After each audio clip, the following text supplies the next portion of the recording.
황 선생님, 안녕하세요. 예, 안녕하세요. 반갑습니다. 요즘에는 이제 비도 촉촉이 내려가지고, 예, 봄을 재촉하는 그런 봄비인 걸로 알고 있습니다. 그래서 참 이렇게 시원하고, 날씨도 따뜻해질 걸로 이렇게 믿고, 정말 앞으로 좋은 날만 있었으면 좋겠습니다. 근데 요즘, 저기 뉴스에 보면은, 또 북에서 다시 또, 이제 ICBM을 발사했다. 작년에도 두 번 발사를 했고, 올해도 발사를 했다. 사람들 불안에 많이 저기 떨 수밖에 없죠. 이게 도대체 어떻게 되는 것인지, 예? 이 포병 저는 출신이기 때문에 이 고각 발사는 또 무엇인가 이런 것을 제가 잘 알고 있습니다. 그래서 오늘 이런 얘기를 좀 한번 해보고 싶습니다. 저는 쉽게 설명하려고 합니다. 이게 군사 전문가도 아니고 뭐 군사 전문가처럼 얘기해봤자 일반인들은 알아듣지도 못하기 때문에 특히 그렇거든요. 자, 이 고각 발사는 무엇인가? 고각 발사라는 건 뭐냐면 어떤 그 포병에서 포를 쏠 때 큰 산이 막고 있으면 그 산에 이렇게 포물선을 그리면서 이렇게 쭉 이렇게 가는데 그 산에 걸린다 이겁니다. 응? 걸리니까 높이 위로 쏴서 밑에 그 산 밑에 있는 데를 그 맞추는 그 방식이 고사계라고 합니다. 고사계. 그 야구에서 그 커브 있죠. 커브. 그 투수들이 던지는 커브. 네. 이 직구는 사실 직구도 반드시 가는 게 아니에요. 이게 조금 떨어지는 것을 저 투심이라고 하고, 응? 포심은 약간 떨어진다고 그러는데 그 타자들이 볼 때 느낌상 그렇다는 거지.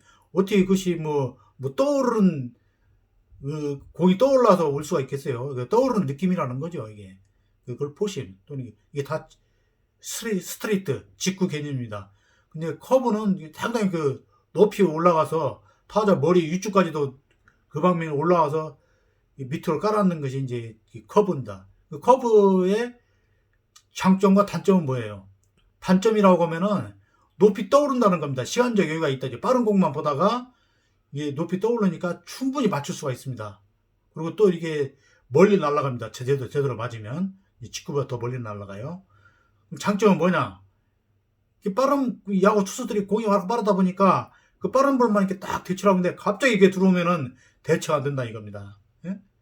이제 이런 것이 이제 제가 야구를 예를 들어서 설명하는데 이 포병도 저기 청와대가 이게 요새화되어 있는 게 뭐냐면 그 인왕산이나 북한산 그것이 걸려요. 이게 포물선을 그리면서 떨어지면은 그 청와대를 맞출 수가 없어요. 그러면은 그건 고사계로 그 인왕산이나 그 북한산 상공으로 높이 솟아 올라가고 위에서 이렇게 올라와서 이렇게 밑으로 이렇게 떨어져야 산 밑에 있는 이 청와대를 맞출 수가 있는 거예요. 음? 이것이 이제 포병에서 기본 상식입니다. 이게.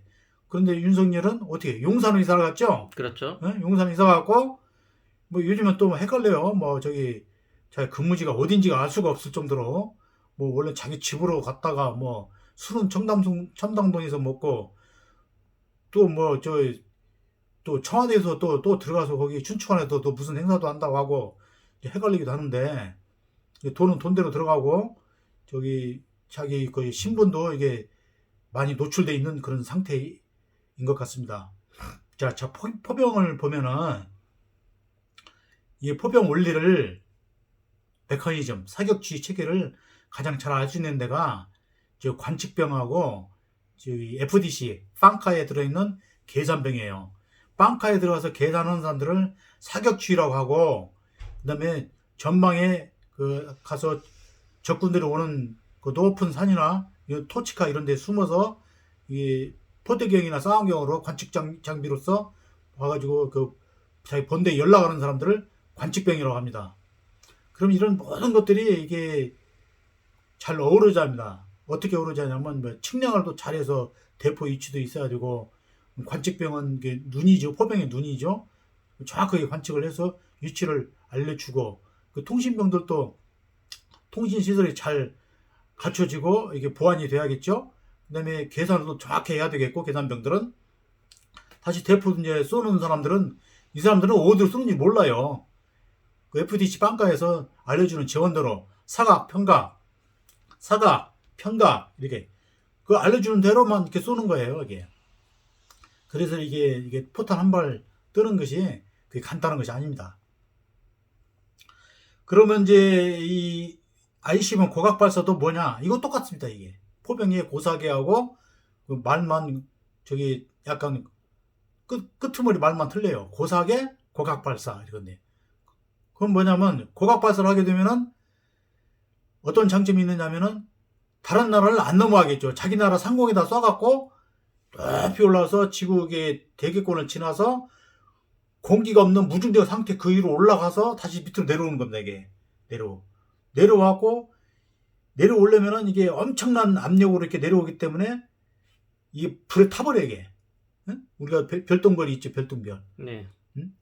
지구 쪽으로 내려오는 그 이제 우주 떠돌이 운석들이 이렇게 내려오는데 그것이 타다 남아갖고 땅에 떨어진 게 운석이라고 하죠. 운석. 응? 이게 그 덩치가 크기 때문에 이게 저기 떨어지는 거예요. 그것도 보면은 직각으로 떨어진 것도 있고 옆으로 이렇게 떨어진 것도 있습니다. 그게 직각으로 떨어진 것은 거의 다 없어지고 대가 옆으로 떨어져서 저기 그게 살아남았을 거예요. 그 운석들이.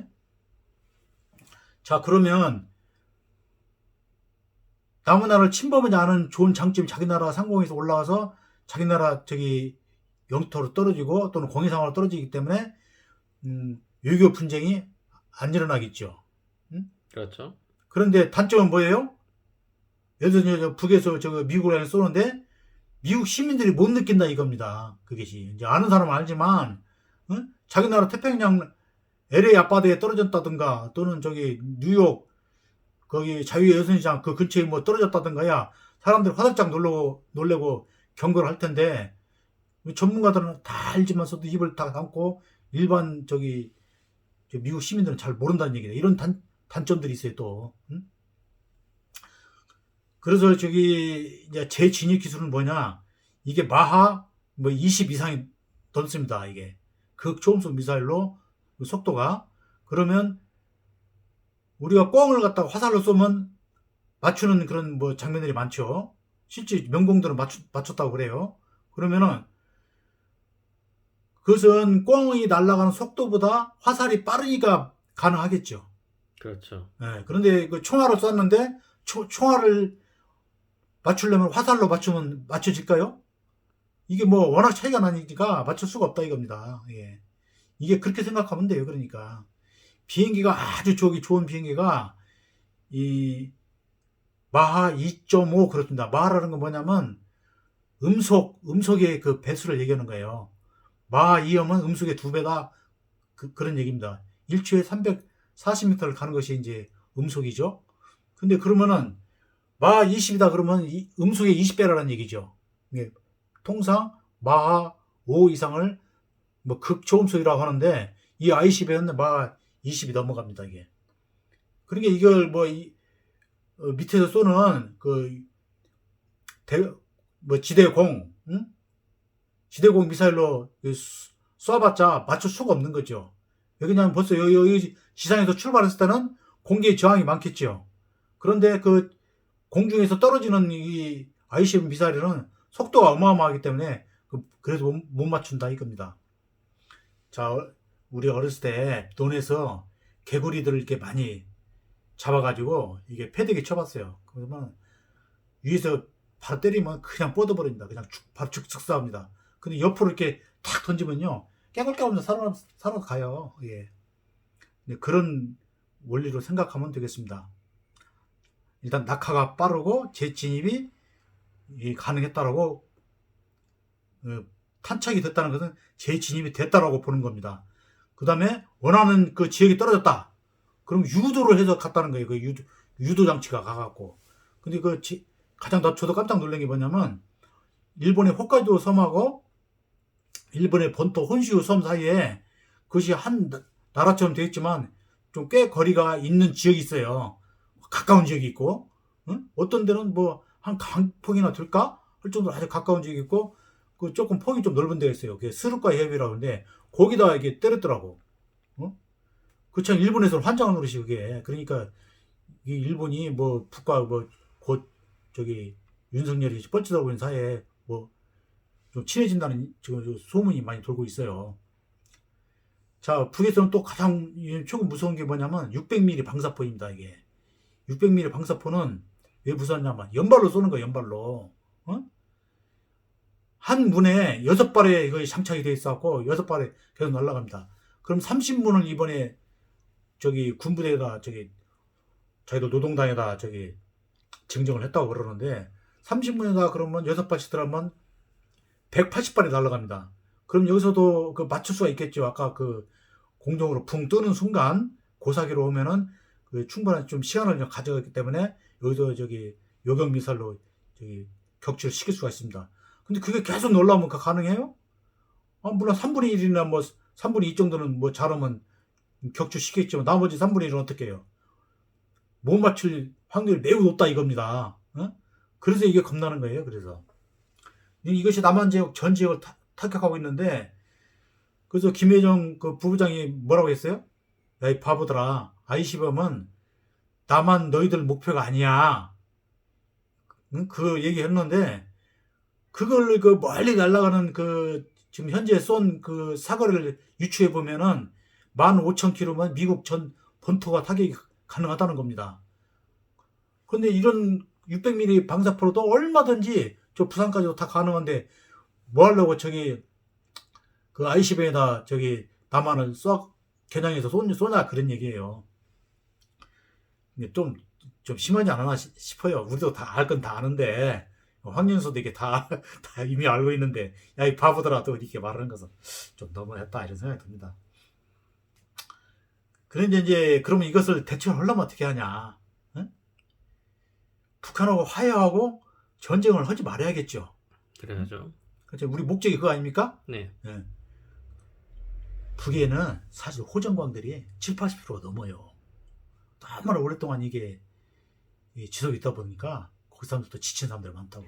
이렇게 살 바에야 너 죽고 나 죽고 라는 식으로 한번 못 먹는 감 찔러나 보자 하고 이 생각하는 사람들 실제 있다니까. 그러면 북의 저기 이 지도자들은 온건파라고 봐야 돼요. 그동안 이게 그 사람들 다독거리 가면서 달래가면서 배고픔을 굶주리면서 이겨내는 거 보면은 이런 사람들은 내가 온건파가 아닌가 이렇게 생각이 들거든요. 그러면 이런 사람들하고 잘 이렇게 화해를 할 수가 있어요. 우리가 과거에 72년도 박정희 정권 시대에 7.4 남북 공동 성명서가 있었죠. 그 다음에 또 91년도에 노태우 정부 때 남북 기본 합의서가 있었습니다. 그 다음에 2000년도에 김대중 정부 시대 때 그 방문해서 평양을 방문해서 남북 공동 선언이 있었죠. 거기에 그 중요한 것이 똑같은 게 있습니다. 공통점이 조국을 통일하는 데 있어서 평화적으로 하자. 싸우지 말고 그 다음에 자주적으로 하자. 요새의 힘을 빌어가지고 신라가 당나라 끌어들여서 이렇게 그런 방식의 통일을 하지 말고 우리끼리 하자. 그 다음에 전 민족이 대단결하자. 해외에 나가 있는 동포까지도 다 참여를 시키자. 이것이 그 3대 회담에 다 들어가 있습니다. 이게 저기야. 그대로 하면 되는 거예요. 이행하면 되는 겁니다. 근데 왜 격길로 가갖고 저기 미국이 원하는 대로 미국이 하지도 않으면서 미국은 북과의 전쟁도 아니고 평화도 아닙니다. 적당히 긴장 관계를 유지하면서 무기 팔아먹고 중국 견제하면서 이게 목적이에요. 미국의 목적은.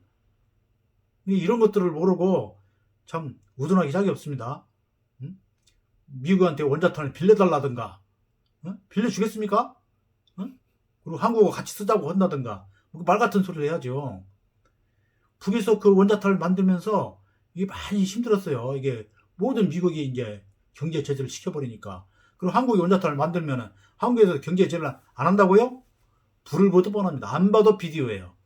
그러면 우리나라의 모든 저기는 가공무역입니다. 원자재가 부족하니까 다 미국에서 원자재를 사들여서 가공해서 팔고 그 무역으로 이렇게 먹고 살았다는데 지금 뭐 중국과의 저기 관계가 험악해져 갖고 무역 수출량이 급감하고 있다는 얘기를 지금 내가 보도를 통해서 들었습니다. 참 안타까운 얘기입니다, 이게. 지금 뭐 중국하고 이제 북하고 이제 해서 전쟁을 했던 게 이제 한국 전쟁인데, 어떤 빨갱이는 저기 이렇게 그걸 감수하면서 교육을 다 했다 이겁니다. 북어는 안 했지만 누가 내가 그 팔로곤 행적을 중국어로 부르니까 왜 그걸 부르냐 우리 누가 나는 그 얘기를 하고 있는 거다. 어떤 빨갱이는 되고 어떤 빨갱이는 안 되느냐? 말이 안 된다. 내가 그것을 그 중국 군가를 내가 중국어로 부르면서 나는 그것을 이야기하고 있는 것이다. 그렇게 얘기했어요. 응? 뭐 그 우리 한국 사람이 저 광주 사람 정열성 선생님이 작곡을 했지만요. 응?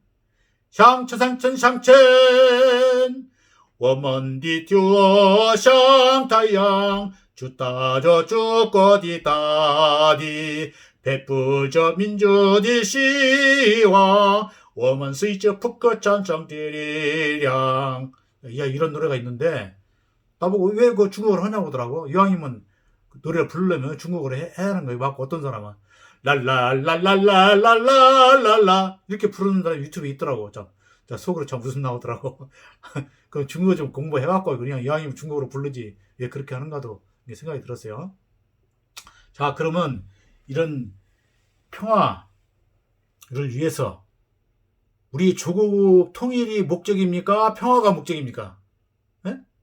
어떤 것이 목적이에요? 평화가 목적이죠. 그게 잘못됐습니다. 평화는 수단입니다.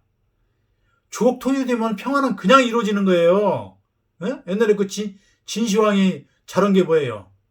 진시황 우리가 폭군을 알고 있죠? 네? 중국의 진나라 그 저기 폭군 그런 아주 나쁜 저기라고 알고 있는데 그 사람이 천하를 통일하면서 전쟁이 없어졌습니다. 어? 춘추 전국시대에 전쟁이 그 많던 전쟁이 다 사라졌다 이겁니다.